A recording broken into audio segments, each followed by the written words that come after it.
everyone.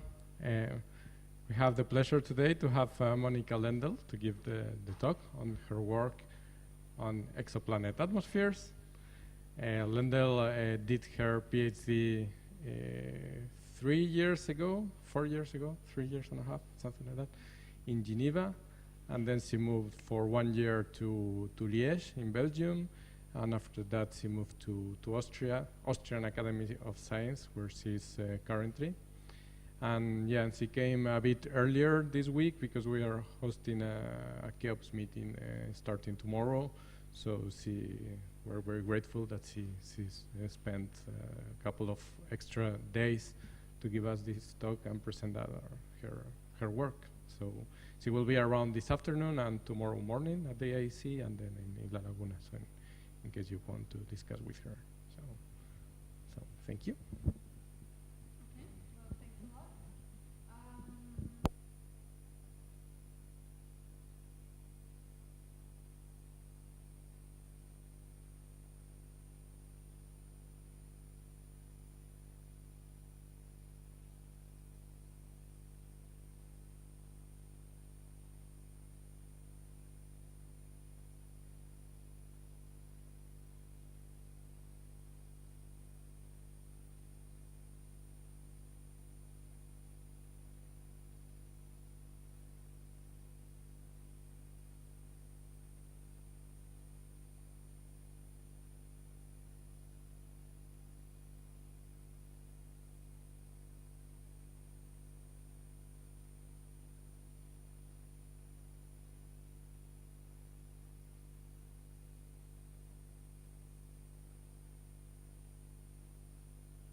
Okay. Ooh. Right.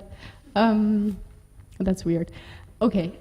So we see the planet. So if we looked at the solar system, the only planet we would have detected so far would have been Jupiter. So that's kind of important to keep in mind when you talk about Earth-like planets around other stars. But so the kind of the clusters on these plots, the first of them is the cold Jupiters. These are kind of the exoplanets that we expected to find.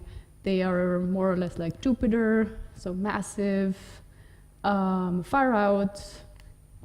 They're probably gas giants. Nothing really exciting, nothing new about them. But then there's this population of hot Jupiters. They're also gas giants, but actually, instead of sitting here at long orbital periods, they're sitting at orbital periods of less than 10 days, so really close in, and they're really highly irradiated planets. So these are one of the kind of great enigmas that people have been working on and trying to solve how this actually can happen. Then a bit lower in the mass range is this population of planets that just as well was a big surprise in exoplanets. These are these planets, they're super Earths and mini Neptunes, so they have masses that are several Earth masses, up to that of about Neptune. Neptune would be here at 17. And their sizes, which are not seen on this plot, they range actually between really compact, so they would have a rocky composition, and really extended, so they would have a large hydrogen envelope. I would say, the second big mystery at the moment in exoplanets is why we have this population of planets. Where do they come from, and why are they so diverse in mass and radius? And then there are these really nice planets. They're the rocky planets. They're really dense, highly irradiated planets. One of them would be, say, 55 Cancri. These are really interesting objects for study. But looking just at the population like this, actually what we already see is that there must have been something going on. Planets must have gone from here to here, because it's really difficult to actually form a hot Jupiter that close to its host star. There's been two major theories. Either you can migrate a planet in a protoplanetary disk, or you can bring the planet in one way or another on a highly eccentric orbit with a periastron close to the star and then circularize that. The actual interesting part here, and why I mention it, is that depending on how you do this, the composition of the planet will vary. And therefore, if we can actually measure to a high precision the composition of that transiting hot Jupiter further in, it can give us a clue about the formation and migration history of that planet. Also, these hot Jupiters, they're highly irradiated, and that makes them a lot larger than you would expect a cold planet to be. And this is another one of these interesting subjects that we need to still understand properly. What we know so far is that the level of inflation of these hot Jupiters is related to the impact flux from the star. This is this paper by Brice de Maury, where you see that the closer the planet, the more flux the planet receives, the more, the larger it becomes. And then there's this gap here, this kind of triangle in the exoplanet population where there appear to be no planets. I mean, okay, maybe a few just scooted in the corners, but essentially this is a region that is void. There are no planets of that mass that close to the star. And it's also not completely clear why this region exists, but the most likely explanation is, again, that it has to do with the stellar irradiation, that these planets that sit here that have masses so low, they cannot hold on to their large envelopes, and they lose them through atmospheric escape. And there's been some measurements of this process as well. This is a very well-known measurement from 2003 of the Lyman alpha line in and out of transit. You can really see that there is an extended hydrogen exosphere around the planet. that is created by the stellar high energy flux. Okay, but all of this is nice.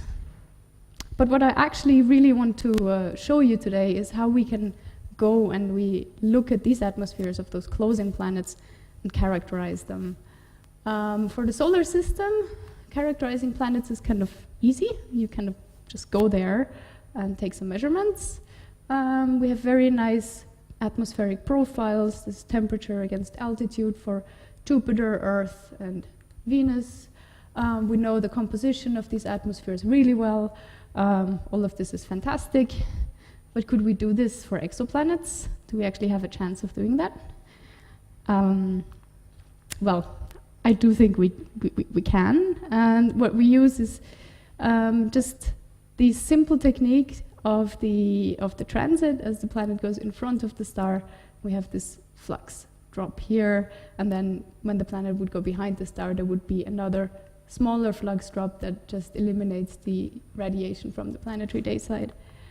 But I'll focus on this, on transits and the transmission spectroscopy technique. So you see, as a planet transits across the star, this would just be the sun here, it's not just the planet that transits, but around the planet has an atmosphere.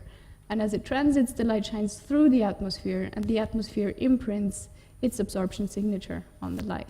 So what we're looking for is wavelength-dependent variation of the absorption. And this essentially is wavelength-dependent variations of the observed transit depth. So what we see is the wavelength here. This is just the model spectrum against absorption. And there's two very prominent features in the optical. They're the alkali features, sodium and potassium. And then towards longer wavelengths, that's where the molecular features appear. Of course, these molecular features, they're composed out of many individual thin lines that kind of blend together at our resolution. What do these transmission spectra tell us? Well, first of all, in the UV, they tell us about the upper atmosphere, tell us about evaporation and escape processes. At optical wavelengths, I've just shown you, they tell us about the alkali absorptions, but also titanium oxide and vanadium oxide have bands there. And they also tell us about atmospheric aerosols, so clouds and hazes. I will come back to that in the next slide, I think.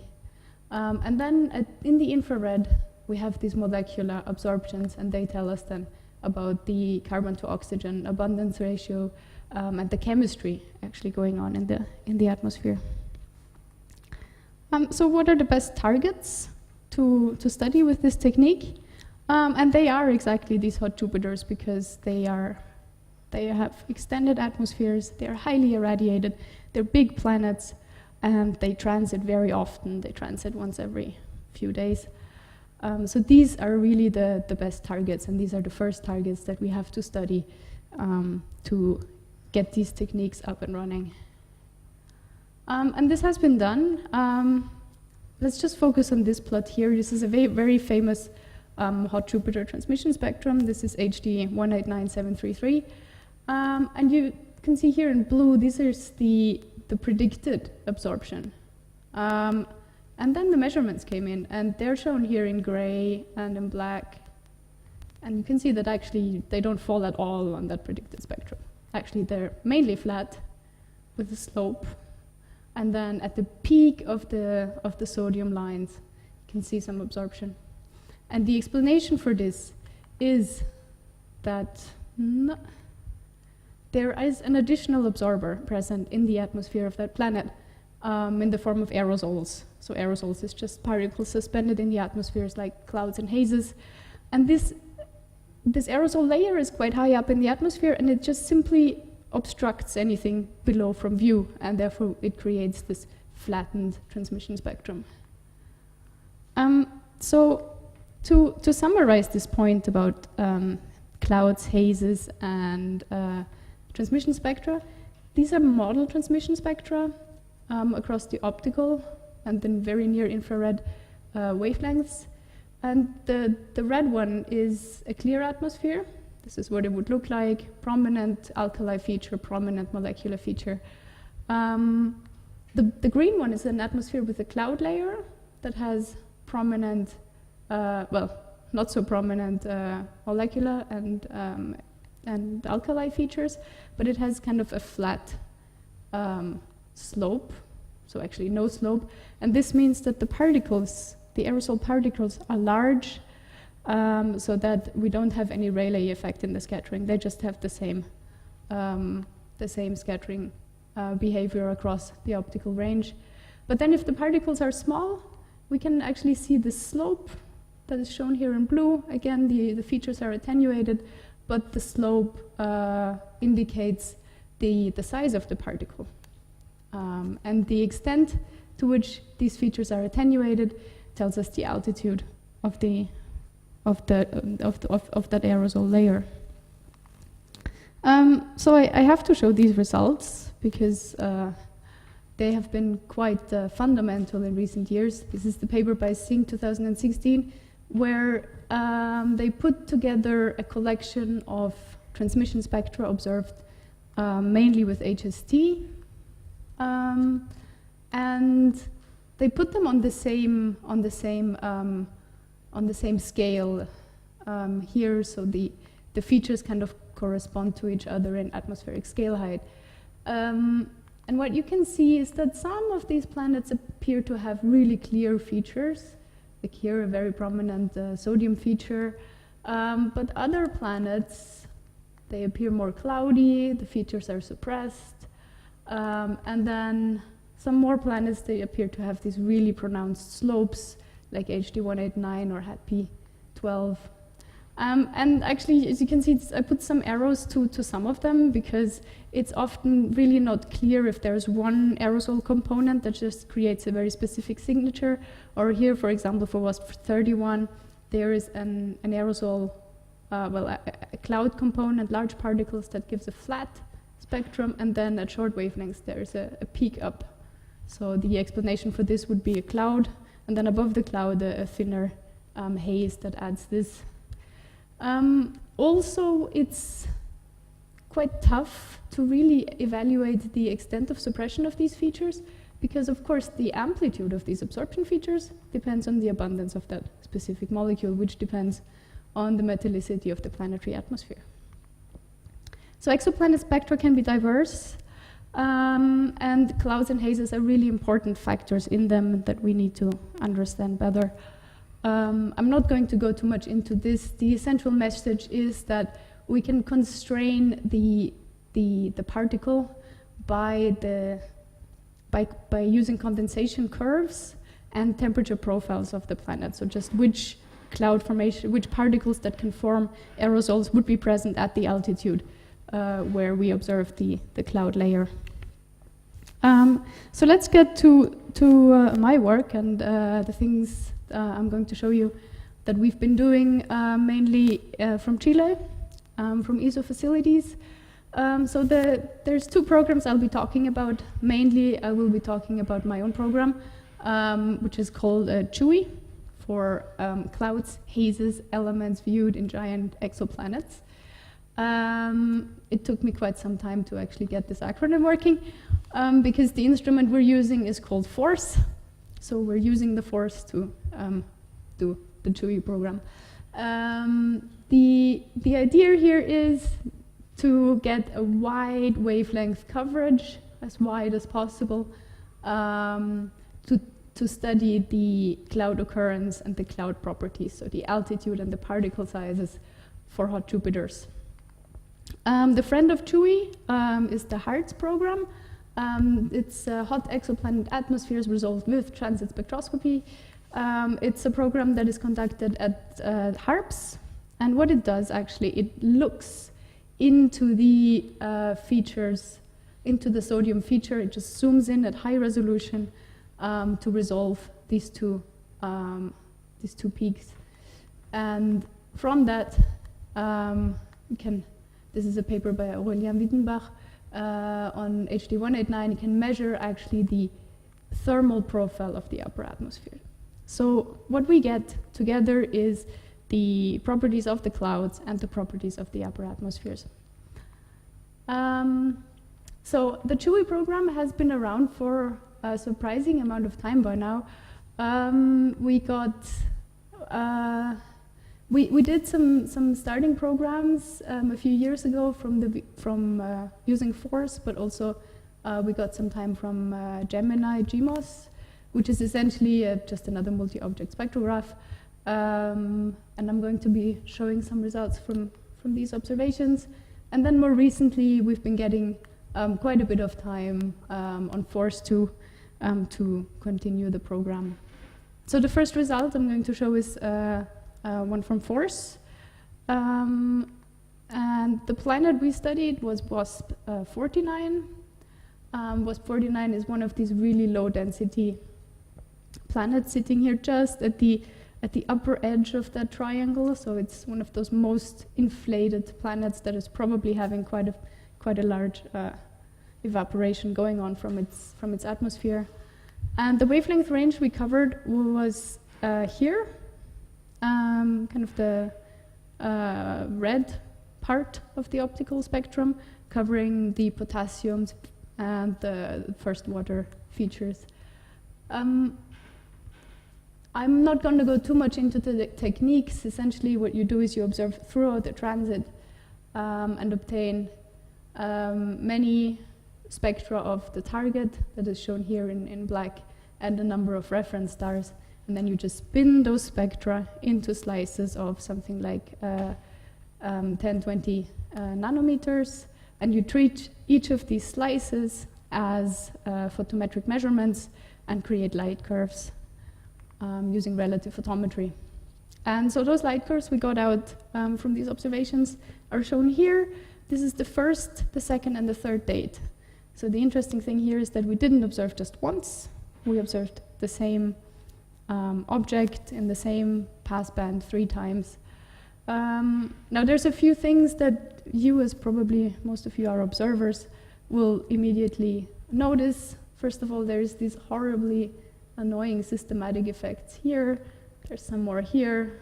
This central date has slopes across the spectrum that go in one way on the top and they go in the other way on the bottom. And then the third date, again, it has this wiggle, and then it has a gap in the data. So it's not completely trivial to model these systematics at the same time as inferring a transmission spectrum, but it's what you need to do if you want to do this sort of science. The origin of these systematics come from actually an optical component in the instrument. It's the LADC. It's composed out of 2 prisms that rotate against each other, and these were not homogeneously transparent. So what we got was rotating flat field structures during transit across the image, and those create these wiggles in the light curves. Luckily, I can say that they fixed this problem since these observations. So yeah, for new programs, this is looking much better. Anyway, so what we do is actually we extract these component, we call it the common noise model of these instrumental systematics, and then isolate it and then use it as an input in when we infer the transmission spectrum. Now I did a number of tests trying different approaches. First of all, I tried just not using any common mode correction, but just modeling each transit light curve individually with some parametric models. The results these gave are shown up here, so they're reasonably well in agreement, but especially at the lower wavelengths, the error bars are really large. Second thing I've tried is that I exclusively used the common noise model. And you can see here the dates, the 3 dates and the 3 colors, they completely disagree with each other. So just using this common mode and nothing else is not the right way to analyze these data. But finally, if you combine common mode corrections with parametric models, you can nicely obtain consistent results for all 3 dates. So this is what we're doing, and in what we ended up doing for this planet and also for the other results that I'm going to show you. Okay. So the combined transmission spectrum we obtained for this planet is shown here, and the data are shown in black here. Blue points are just some broadband measurements that don't really add much in the level of information to our data. And then here, these are, let's just look at the top panel. These are models.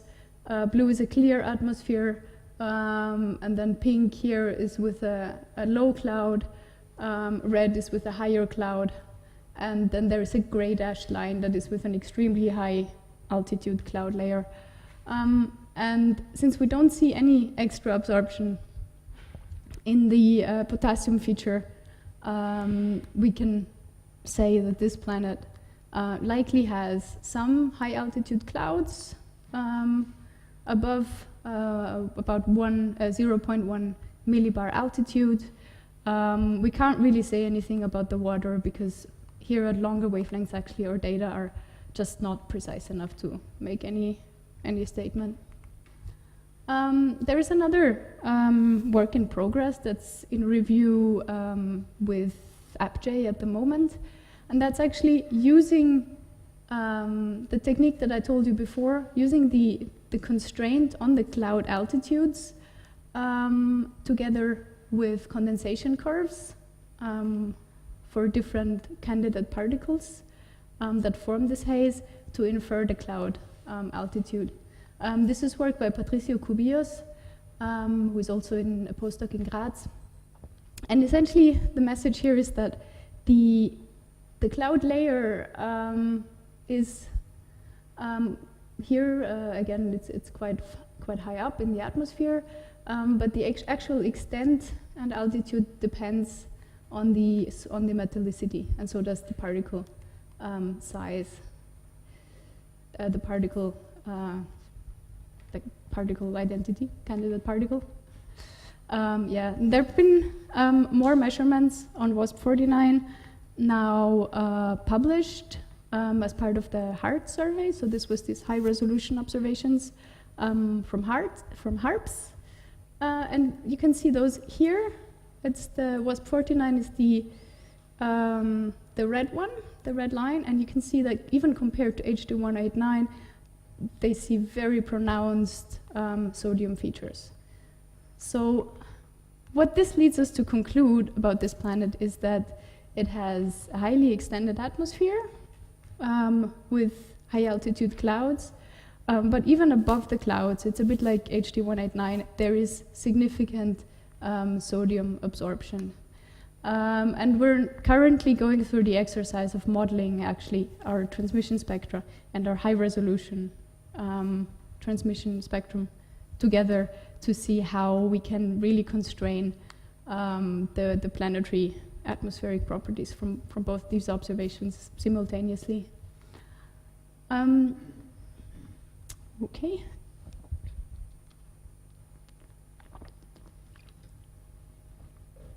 Now, the second set of results that I'm going to show you, they are from Gemini. I told you that we got 2 planets from Gemini.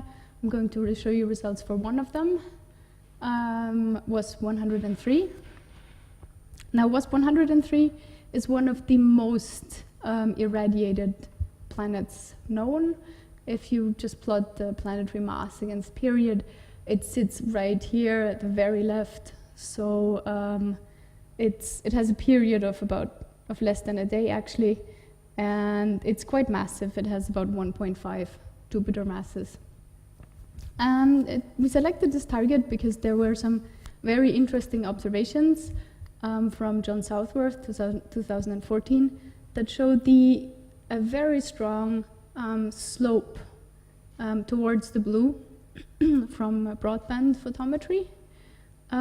So the altitude, so the extent of the slope was more than 10 atmospheric scale heights, which really is quite a lot. So we wanted to see if this can be reproduced with our observations, and if we could constrain some scattering properties from those.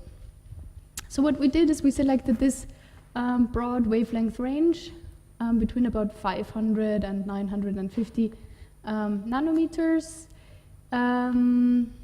We got, again, 3 separate observations, 3 transits between June 2015 and May 2016. And the goal was to probe both the sodium and the potassium features in this atmosphere. Again, the analysis approach is very similar to what we did with force. The target and 2 reference stars are shown here. The target spectrum here is in black. Yeah, the GMOS detector is composed out of 3 CCDs with small gaps in between. So that's shown here in those shaded regions. Other than that, we did the same thing. We binned. This time we used both 20 nanometers and 10 nanometer bins to see what we gained by changing the bin size. Oh yeah, very important. The problem that we observed with GMOS, and that I would be curious to know if the guys among you who do the same sort of research see that with your instrumentation, is that the wavelength solution completely drifts. It's really unstable. So in this case, it didn't only just drift linearly with time, it also was breathing.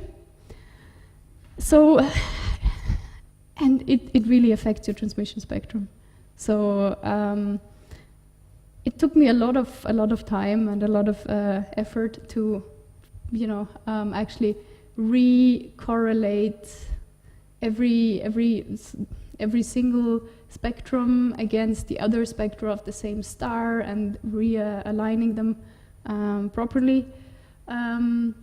But I think I managed relatively well. So up here you see the uncorrected spectra. The color just indicates time, and you can see how that's the sodium feature, how the sodium feature just drifted.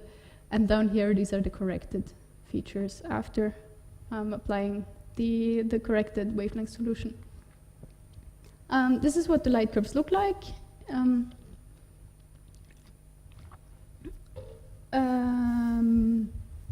Yeah, so compared to the force data, these actually look quite nice. They don't have any really crazy systematic effects. There's another small light curve gap here, but that's not too much of a problem. Some wiggles here, but they nicely appear in all the light curves, so we can model them consistently. And that's what we did. So we have here the 20 nanometer results. And here in color are narrow 2 nanometer bins that we put on the sodium feature and on the two elements of the potassium feature, as well as between them. So that's for one observation. That's if we add 2 observations. That's if we have all 3 observations together. And you can see they quite nicely lie on top of each other. And then what we did is we did a combined analysis allowing for 1 individual transit depth per wavelength band. And that's the kind of summary slide of those results. And I'll spend a minute or 2 describing this to you because it's kind of dense. First of all, the black points here.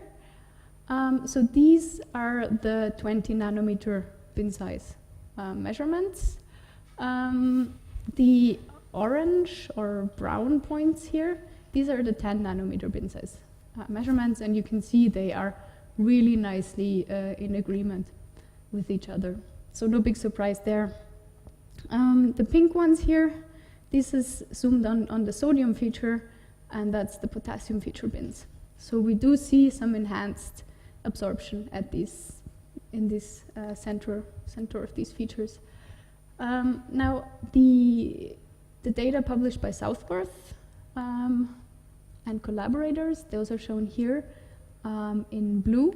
So these were these data that made us select this target in the first place, this very strong scattering slope here. Bottom line is, if we compare it to our data, we do not see a scattering slope like this in our data, but then our data don't really extend far enough to the blue to make a very clear statement about that. And then there are the models. There are 3 models, and these are models of different compositions. So 10 times solar metallicity is the olive one.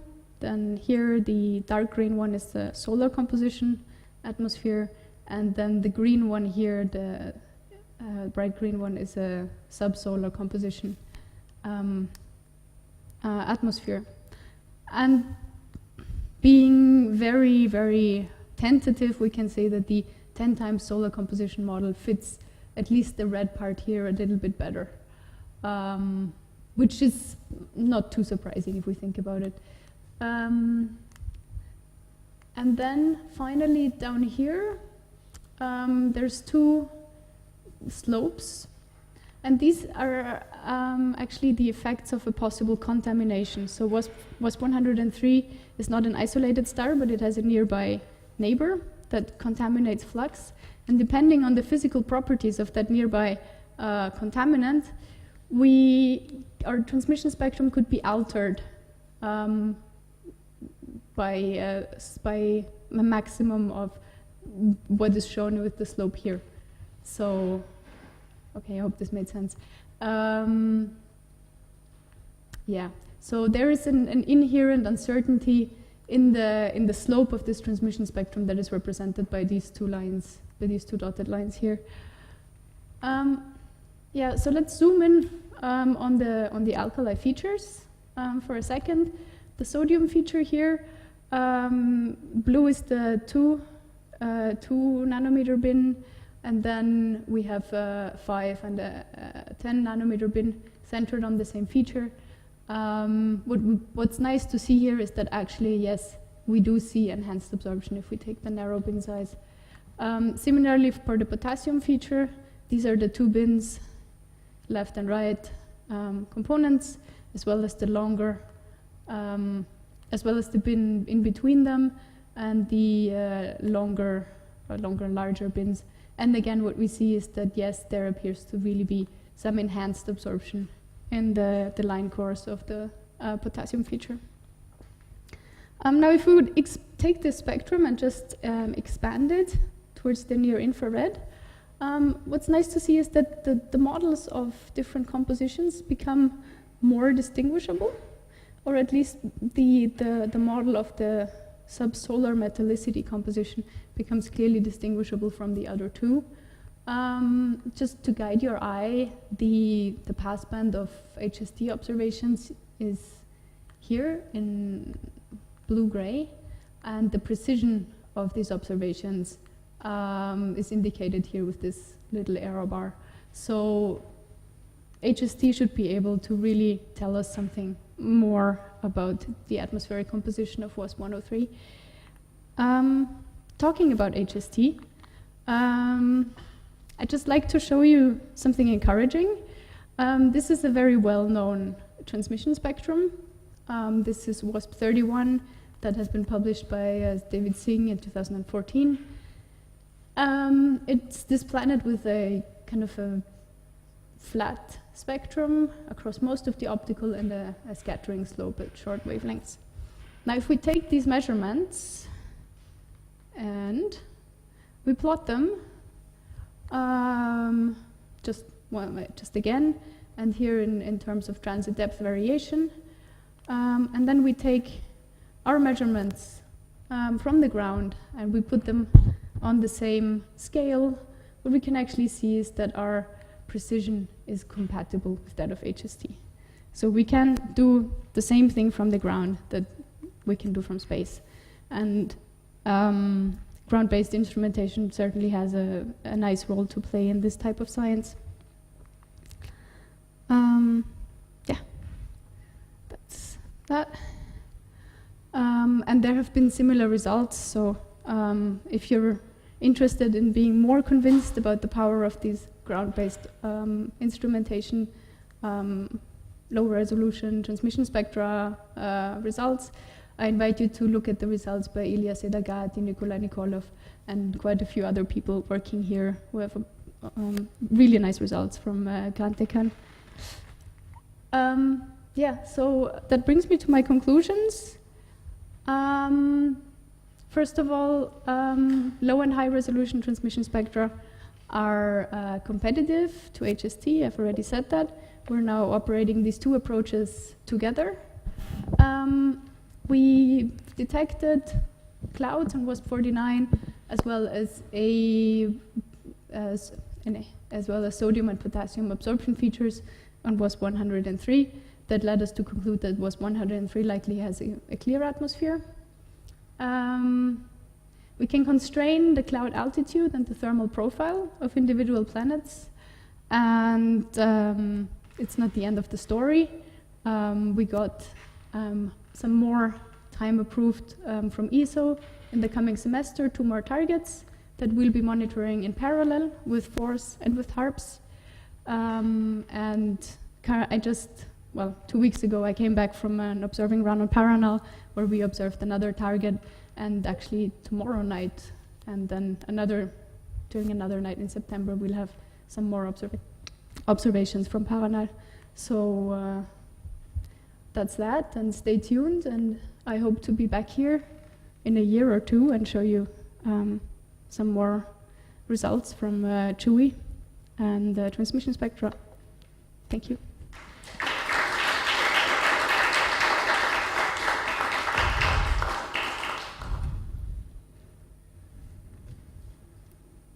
Okay, thank you very much. Very nice talk. So it's time for questions. Let's talk. I have 2 questions and 1 comment. The first one is to WASP-49. I think clearly there's wavelength-dependent systematics in the spectral light curve you show. So how do you separate the common mode? So actually, common mode is scaled for each individual light curve. And in this way, the way we do this is by combining the common mode and a parametric model that is a function of the parallactic angle, which dominates this effect. And that's the one reason why we got consistent results, is because we combined these two. So I think there were 2 different common modes for the blue part and for the red part. And I would be interested in how you figure out where you need to make the cut and how. Yeah, thanks for this. I did not go into the details because I figured it wasn't interesting for everybody. So the thing is, when we designed the observations, we made a little mistake in the centering of the stars. So the bright reference star didn't cover the full wavelength range of the target. So for the 5 bluest light curves, we only had the fainter reference stars. So we analyzed those separately from the others. Okay, thanks. The second question is for WASP-103. You see redder than the sodium feature. I think that major transmission spectrum is significant. I mean that feature. Can you go back to that slide? So the feature at 620 nanometer, I think. I'm trying to go. Yep. Yeah, you see. You mean this? Yes. I wish I knew what that is. So, so you don't have any. I wish I knew. Okay. If you have an idea, talk to me. Okay. My comment is that when you do the narrowband on sodium and potassium, I suggest to do a wide range. I think it's not appropriate to compare the different resolution in transit depths. In that case, if you have some small structures in the high resolution narrow passband, it might be average out in the wider passband. So if you compare the narrowband centered on sodium to the wideband on each side, it could be prompt out. Okay. But if you do several narrowband with the same resolution as the sodium, you might see it's completely random. I see what you mean. Yeah, I think that would be an interesting test to do. Agreed. Yeah. Okay, thanks. Thank you. I have one, slightly complicated question, because with the transit method, in principle, you are not sampling the whole atmosphere, but you are sampling basically, depending on egress and ingress, the point on the planet where the star is just rising and the point where the star is just setting. Now, I think that on the day side of the planet has a synchronized rotation, this close in, but on the day side there will be strong wind speed going from the day to the night side. And photochemistry takes some time. So I would expect that the properties of the atmospheres on the two sides are different. Is there any evidence ever to see that the ingress and egress are different? Or is it always the same? So this hasn't been, to my knowledge, investigated on data, but there is a paper by Mike Lyon that deals with that effect on a modeling side, and I invite you to look at that.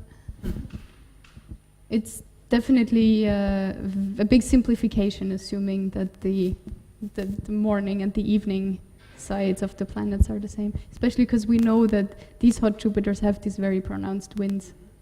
Yeah. Can you please go to the first star, the first target that you showed in detail, which was, I think, was 49, where you had the common noise model and the parameterized model. Trying. I want to make a point there.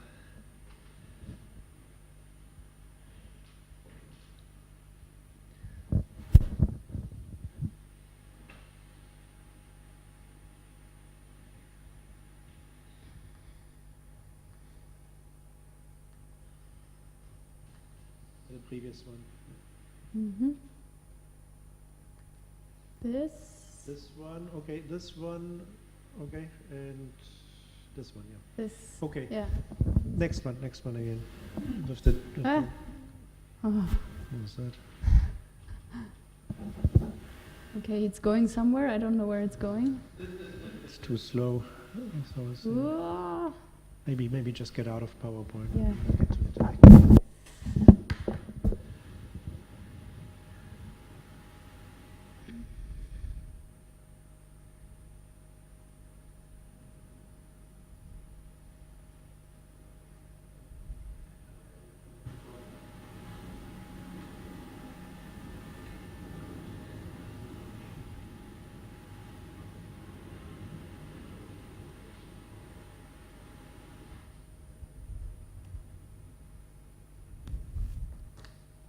Yeah, okay. Just You can read my notes there. remove the text, please, in front, if you can do that. One button press. Okay, perfect. But what was a bit striking is that in the mixed one, you get flatter. In the this final model that you've applied is flatter than the previous ones. And in the parametric model, especially, the central part is fairly well agreeing, the three nights. And the left and the right parts are disagreeing rather strongly. I think that probably motivated you to try other things. If we now compare that with the next slide, 750, okay, here. What I found striking is that the zones, the wavelength zones where you had strong disagreement in the parametric model, corresponds to those where you have the peaks in the clear atmosphere model. Okay. Yeah, that's bad luck. Huh? Yeah, that's bad luck. Is because that bad these, luck, well, these are the light curves that had fewer reference stars. Yeah. Yeah, The light curves or the wavelength ranges? the wavelength The ranges. wavelength ranges, right. Now, what I thought could maybe in some end be an underlying reason and to be discussed is if you have a different level of the clouds. If the cloud levels, if the cloud effect from clouds, which is flat, or also from hazes, which is the slope, is time variable.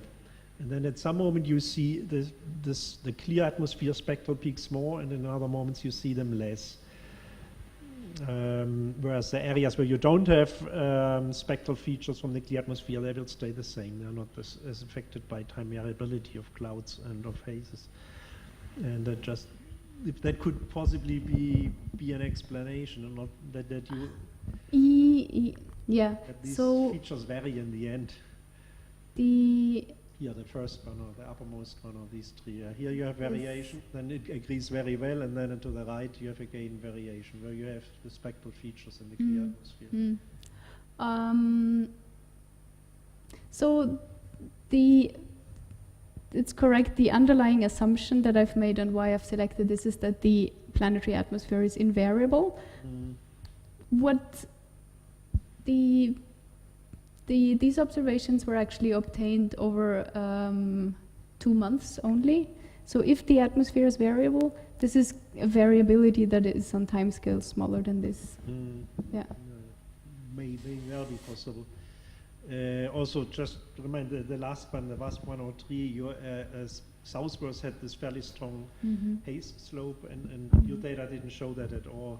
At least you should have seen the beginning of the haze, of the slope from haze.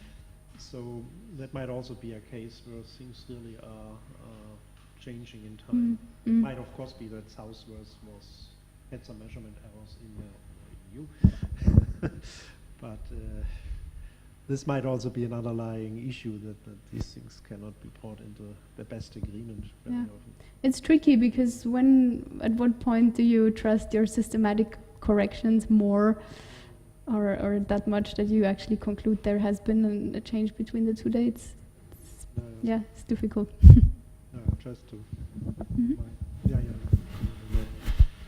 Let's take maybe the last question.